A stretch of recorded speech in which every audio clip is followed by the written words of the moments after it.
Thanks for joining us for Understanding Real Estate with Realtor Becky Cobb of West Cobb Alliance, part of the ReeceNichols Real Estate Group in Neosho. Good morning. This is Becky Cobb with Understanding Real Estate, and I'm talking with Holly Mitchell today, who is the manager of Newton County Abstract and Title in Neosho. Holly, I was talking with clients yesterday about the need of a beneficiary deed. Could you please explain to everyone what is the purpose of a beneficiary deed? Of course, yes. So a beneficiary deed is basically a transfer on death for your real estate. You do those things for your cars, but this is for real estate. The document is recorded at the courthouse. It just kind of stays there lying in wait. The property stays in the people's names, and once they pass, then the property will pass to whomever they listed on their beneficiary deed. It's a pretty quick and easy way to do that. It eliminates the need for probate. Probate can be very important in certain circumstances, of course, but for real estate, if you do a beneficiary deed, it will transfer right on over to the people that you want it to go to. And it's fairly economical to get one of those. Yeah, so, we have an attorney on staff, so he's able to review and help us with those things. As far as, preparing it and recording it, it's less than $100 to do that. Good morning. This is Becky Cobb with Understanding Real Estate, and I'm with Holly Mitchell, manager of Newton County Abstract and Title. And Holly's going to explain to us why it is important to have a title search when you purchase property. Yes. So, sometimes people will say, hey, I'll just give you a deed to this property. Here it is. Pay me a bunch of money. Well, hold on. There could be liens on the property. There could be judgments, credit card judgments attached, medical judgments will attach to property, and oftentimes sellers may not realize that. It might be an honest mistake that they don't realize it, but those things can attach to property, and if you transfer that to somebody else, then those stay on there, and you might have to be responsible for that lien.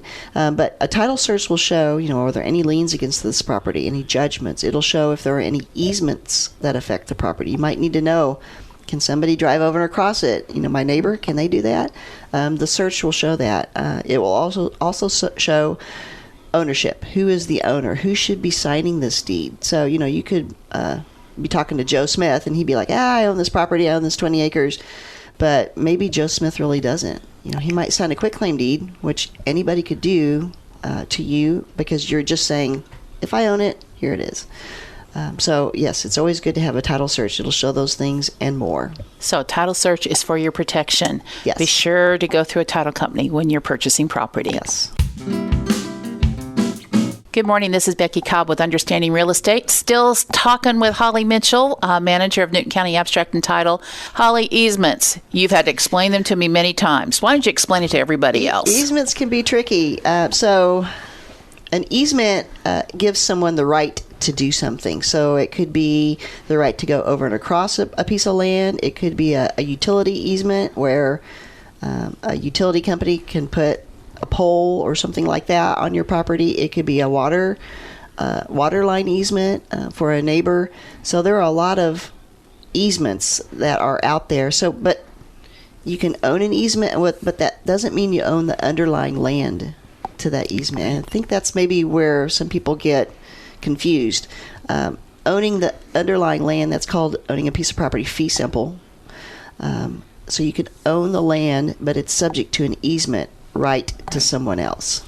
So you may have the right to cross over someone else's property to access maybe your house or some other portion of property that you do own, but that does not mean that you actually own the land that you just crossed. That's exactly right. And sometimes it gets tricky too on who's to maintain that. So easement agreements are always a great thing. That way it's set in stone. You're responsible for this, I'm responsible for that, and then hopefully there'll be no fighting. That's the best way. Exactly. Talk to Newton County Title when you have questions about your easements. Good morning. This is Becky Cobb with Understanding Real Estate, visiting with Holly Mitchell. We've been talking about easements. Holly, easements can end up being a real bugaboo for people. So if you purchase a property subject to an easement, what does that mean? Well, that means you have to let that person that has the easement right do what is spelled out in that easement. Whether it's drive over and across, that means maybe you can't put up a fence or put up a gate to prevent that. If it's a utility easement, it'll say, we can put a pole on this property. That has to be allowed. Yep. So, yeah, whenever you buy property, and the title search would show that too, if there are any easements that affect it. So that's letting you know, this neighbor on the south can do this neighbor on the north can do this, or Liberty or Newmac can do this. Thank you, Holly. I know that really gets people confused. So be sure to get a good explanation for any easement that may be recorded on property that you're getting ready to purchase. Right. Good morning. This is Becky Cobb with Understanding Real Estate, visiting with Holly Mitchell. Holly, topic today, blanket easements. Every once in a while, I see those. Right. Tell us what that is. Yes. So years and years ago, I've been in the business for 30 years. So prior to that, maybe 40, 50 or so, it wasn't uncommon to see maybe like MoDOT or a utility company put a blanket easement on a 40-acre tract. They're not going to use the whole 40 acres. They're going to use a portion. At that time, they just weren't specific. These days, on easements for utilities, roads, things of that sort, they're very specific on where it's going to be.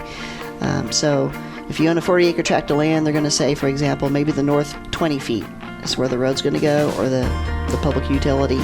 So blanket easements were used way back when, and maybe just because they didn't do as much surveying then, they were just like, we're going to put it somewhere in the 40.